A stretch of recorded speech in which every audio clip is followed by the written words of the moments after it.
Hello everyone, welcome to the channel Statistica hub. तो ये वाले वीडियो रेक्टिफिकेशन के ऊपर है।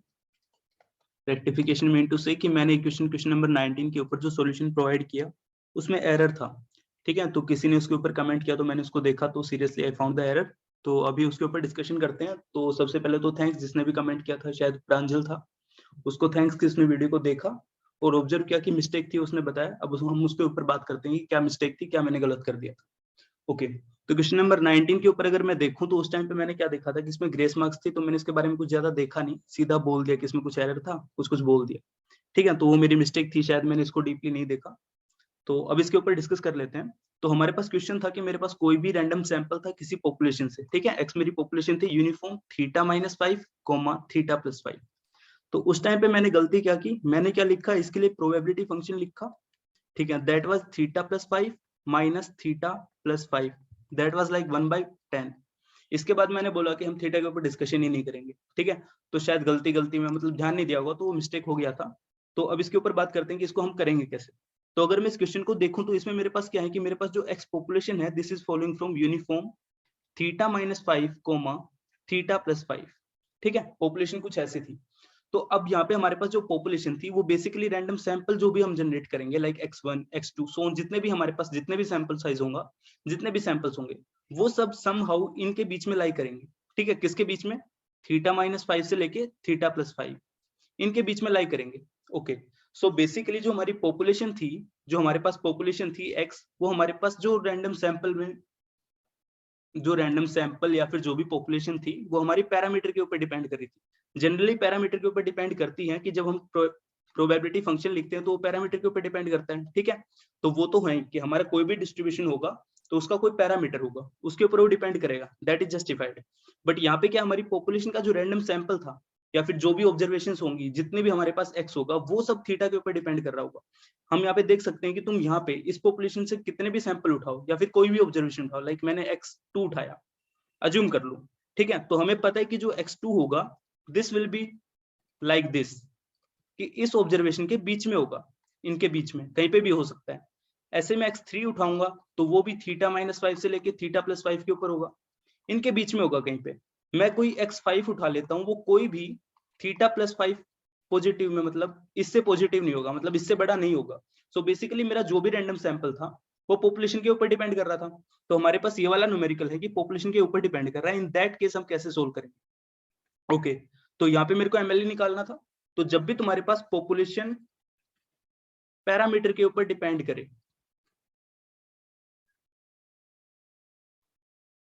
ठीक है, पैरामीट्रिक डिपेंडेंट का मतलब मैंने अभी यहाँ पे समझाया है कि हमारी रैंडम सैंपल की जो भी ऑब्जर्वेशन थी वो इस पैरामीटर के ऊपर डिपेंड कर रही थी। जैसे अगर मैं एक्स ले लेता हूँ नॉर्मल पॉपुलेशन के ऊपर, like normal mu comma sigma square, in that case मेरा जो एक्स होगा, this will be belonging from real line. लेकिन रियल लाइन म्यू और सिग्मा के ऊपर डिपेंडेंट नहीं है, लेकिन यहाँ पे है। तो इन वाली पॉपुलेशन को हम बोलते हैं पैरामीट्रिक डिपेंडेंट। तो इन केस में हम क्या करते हैं, जब भी हम लाइक्लीहुड के ऊपर बात करेंगे या फिर जो भी हम सोल्यूशन करेंगे, वहां पे हम ऑर्डर स्टेट्स का यूज करेंगे। ठीक है, ऑर्डर स्टैटिस्टिक्स का यूज करेंगे। कैसे करेंगे, अब थोड़ा सा ऊपर मैं वापस जाऊं तो मैंने इसका प्रोबेबिलिटी फंक्शन लिखा था, दैट वाज लाइक 1/10। तो इसके ऊपर तो ये कि ये भाई हमेशा कांस्टेंट है, तो इसका लाइक्लीहुड लिखूंगा, दैट विल बी 1/10 की पावर लाइक n। ठीक है, n के ऊपर हम बात करते नहीं, सैंपल साइज है। ठीक है, अब बात करते हैं कि भैया ये तो हो गया, मेरे पास लाइक्लीहुड फंक्शन हो गया, हमें एमएलए निकालना है। सो बेसिकली हमेशा ये कांस्टेंट टर्म रहेगी 1/10 की पावर n। सैंपल बड़ा होगी तो उसकी वैल्यू चेंज होती रहेंगी। तो बेसिकली हम क्या करेंगे, यहाँ पे हमारे पास ऑर्डर स्टेट्स का यूज करेंगे। हम बेसिकली एक डोमेन निकालेंगे थीटा के लिए, सच दैट हमारे पास ये जस्टिफिकेशन आए कि हाँ थीटा के एक डोमेन निकाल देंगे, वही डोमेन उसके लिए एमएलए का एक पार्ट बता देगी। अब कैसे करेंगे उसके ऊपर बात कर लेते हैं। तो मेरे को पता है कि मेरी पॉपुलेशन किसके ऊपर डिपेंड कर रही है, θ-1 θ-5 और θ+1। Oh, θ-5 less than equal to our random sample. ठीक है, this will be less than equal to our θ+5, कुछ ऐसे रहा होगा। ठीक है, अब इसके ऊपर थोड़ी सी बात कर लेते हैं। तो मेरा रैंडम सैंपल कुछ भी रहा होगा, like x1 x2 so on. अब इनको मैं ऑर्डर स्टेट्स में लिखूंगा, so that will be x1 less than our less than x2 less than so on less than xn, कुछ ये होगा। ओके, इसका यूज करेंगे। तो मेरे पास रैंडम सैंपल यहाँ पे जस्टिफाई कर दूंगा मैं, so that will be θ-5 less than equal to, यहाँ पे क्या हो जाएगा, x1 less than x2 so on less than xn which is less than equal to और थीटा प्लस 5। ठीक है, अब बीच वाली टर्म्स का मेरे को कोई रोल है नहीं, मतलब ये टर्म्स कोई रोल प्ले नहीं कर रही, मेरे पास थीटा के पास रिलेशन एक ये वाली टर्म दे रही है और एक एंडिंग वाली टर्म दे रही है। तो इनको लिखते हैं हम। तो सबसे पहले इक्वेशन को लिखता हूं, तो ये क्या कह रही है, theta minus 5 less than equal to our x1। Okay, दूसरी टर्म कह रही है कि this xn this is always less than equal to theta plus 5। तो इसको इधर लेके आ जाते हैं और इसको इधर लेके आ जाते हैं। So theta is less than equal to our x1 plus 5। ठीक है, और यहाँ पे अगर मैं लेके आना चाहूँ, so that will be theta greater than our xn minus 5। Okay, तो अब देखो इन चीज से हम क्या जस्टिफाई कर सकते हैं। तो इसको तुम एक नाम दे दो, like some k and this is like p। ठीक है, मैंने नाम दे दिया है k और p। तो अब इनके ऊपर बात करूं तो मेरे पास k कुछ यहाँ पे रहा होगा, दिस ग्रेटर देन, ठीक है, k कुछ यहाँ पे रहा होगा, p कुछ यहाँ पे रहा होगा। इसने बोला कि मेरा थीटा है वो k ये p से तो छोटा होगा और k से बड़ा होगा, तो थीटा कुछ यहाँ पे लाई कर रहा होगा। तो यहाँ पे मैंने जब प्रोबेबिलिटी पढ़ाया होगा तो वहां पे मैंने एक चीज बताई थी, कॉन्वेक्स कॉम्बिनेशन, कि दो पॉइंट्स होते हैं, अगर उनके बीच का कोई पॉइंट लेना होता है तो तुम्हें कॉन्वेक्स कॉम्बिनेशन के फॉर्म में लिखना पड़ेगा। सो अज्यूम करो कि मेरे पास बीच में एक नंबर मिल रहा है सम z। Okay, so this z will be alpha times k plus beta times p such that alpha plus beta this will B 1। Okay, तो यहाँ से अगर मैं इसको सोल्व करना चाहूँ तो मेरे पास थीटा की एक वैल्यू आ गई है। The theta will be like alpha into x1 plus 5, उसके बाद plus 1 minus alpha xn minus 5। ठीक है, कुछ ऐसा बन के आ गया मेरे पास।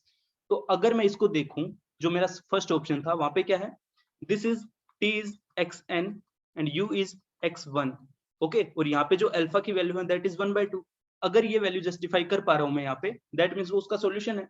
तो इसको मैं लिखना स्टार्ट करता हूँ। सो 1/2 x1 plus 5/2, okay, plus 1/2 xn minus 5/2। ये वाली टर्म से ये वाली टर्म कैंसिल होगी। So that is x1 plus xn divided by 2। ठीक है, दैट मीन्स थीटा का मेरे को एक mle निकल के आ गया, that is x1 plus xn divided by 2। अगर इस फॉर्मेट में लिखूं, so this will be like t plus u divided by 2। Answer आ गया। अब थिंग इज यहाँ पे क्या था, यहाँ पे हमें दे रखा था this estimated t plus u divided by 2 is unique mle। ठीक है, ये यूनिक बोला इसने यहाँ पे। लेकिन अगर मैं यहाँ पे देखूं तो यहाँ पे मेरे पास अल्फा के ऊपर डिपेंड कर रहा था, और अल्फा कहाँ पे लाई कर रहा होगा, लाइक 0 से लेके 1। ठीक है, तो अगर हम अल्फा की वैल्यू चेंज करेंगे तो हमारे पास t की वैल्यू भी चेंज हो जाएंगी। दैट मीन्स जो t प्लस u के बीच में रिलेशन बन रहा होगा, t और u के बीच में, वो चेंज हो जाएगा। That will depend on our alpha. ठीक है, सो इसलिए हमारे पास इसका ऑप्शन ए नहीं होगा, क्योंकि यहाँ पे यूनिक दे रखा था। ठीक है, तो ये यूनिक अगर नहीं देता, यहाँ पे यूनिक नहीं होता तो ये ऑप्शन सही हो जाता, लेकिन यूनिक दे रखा है और हमने अभी देखा है कॉन्वेक्स कॉम्बिनेशन तुम कितने भी बना सकते हो। ठीक है, इसलिए हमारा ए ऑप्शन नहीं होगा। ओके, तो ये एक रेक्टिफिकेशन था। आई होप इस वाले वीडियो में समझ में आया होगा। तो ये मिस्टेक के लिए सॉरी, वो जल्दी जल्दी में गलत हो गया होगा।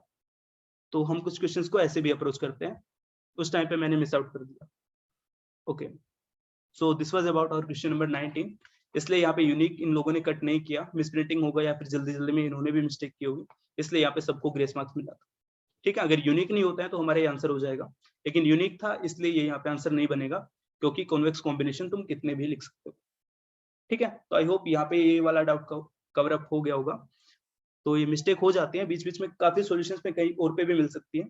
तो जो भी वीडियो देख रहा होता है वो कमेंट किया करो, सो दैट मैं उसको दोबारा से देख लूं, अगर मिस्टेक हो गया तो फिर मैं री अपलोड कर दूंगा चीजों को। ठीक है, सो अगेन थैंक्स टू प्रांजल जिसने कि इसको पॉइंट आउट किया, सो दैट मैंने भी दोबारा देखा और मैंने सॉल्यूशन रेक्टिफाई किया। Thank you.